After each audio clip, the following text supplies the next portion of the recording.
Magandang araw mga ka-farmers. Sasagutin ko lang po yung mga nagtatanong sa akin mga ka-farmers. Bakit daw po nasa bukid lang ako ay laging suot ko ay puting damit, nakataking ako mga ka-farmers. Ito naman po ang sekreto ng inyong ka-farmers. Sa bukid po kasi mabigat yung trabaho, pagod yung katawan mo. At pangalawa, lagi kang pawis, minsan may masamang amoy ka na. Ang sikreto ng inyong ka-farmers, kaya lagi akong nagsusuot ng puting damit kahit nasa bukid ako, ay parang malinis ka pa rin tignan kahit napagod ka na mga ka-farmers. At yung stress ng katawan mo natatanggal dahil kahit sa bihis lang ay masasabi nila na may pera ka mga ka-farmers. Yun lang mga ka-farmers, yan nasuot ko yan, puting damit. At saka paborito ko kasi mga ka-farmers yung damit na puti, yung Ace mga ka-farmers. Kaya araw-araw sa mga nagtatanong sa akin kung nakaputing damit ako, paborito ko kasi yung puting damit mga ka-farmers. At yun nga, kahit sa bukid nga, pagod yung katawan mo, pagod yung isip mo sa trabaho, kailangan kahit pa konti-konti mga ka-farmers, yung mga kapatid ko ka-farmers dyan, ay huwag tayong lagyan natin ng pakunti-kunti yung katawan natin na kasiyahan. Kasi yung katawan natin ito, iram lang natin ito sa Panginoon. Ito yung templo ng Panginoon mga ka-farmers, ang katawan natin ito. Kaya dapat natin itong pangalagaan at huwag pabayaan mga ka-farmers. Ito, nandito ako sa munting kubo namin at magpapakain ako ng mga alaga ko mga ka-farmers. Ito.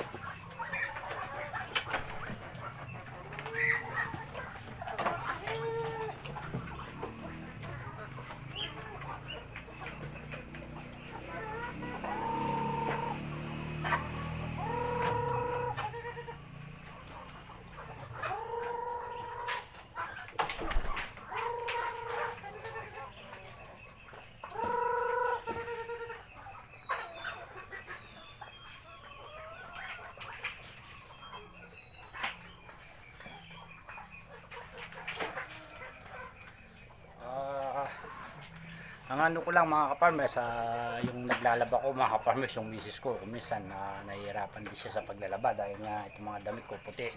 Kaya sinasabi ko sa kanya mga ka-farmers, kung sobrang dumi na at hindi na pwede, ay huwag na nalabahin para hindi siya nahihirapan mga ka-farmers.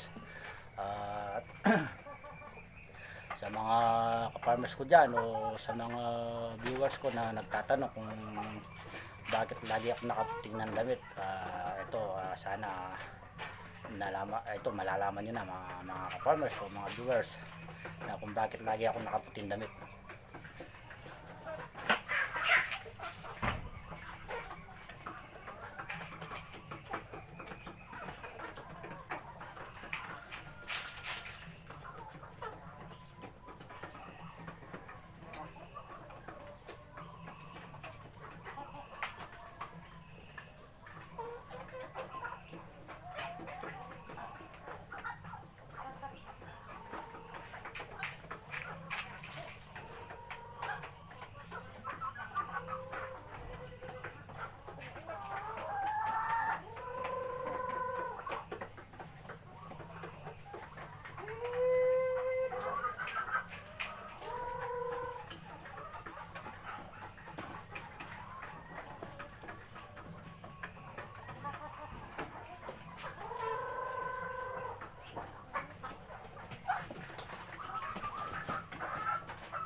Mga farmers, hanggang dito muna.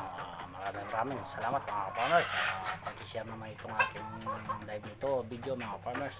At lagi natin tandaan ano man ang ating dinadaanan na problema o ano man ang ating problema. Ang inyong ka-farmers, mga kapatid, minsan marami din problema.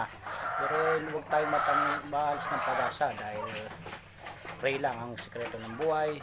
Kunting pahinga lang, prayer at smile. Yun lang, araw-araw ganun ang gagawin nyo mga farmers. Basta laging isipin nyo ay good.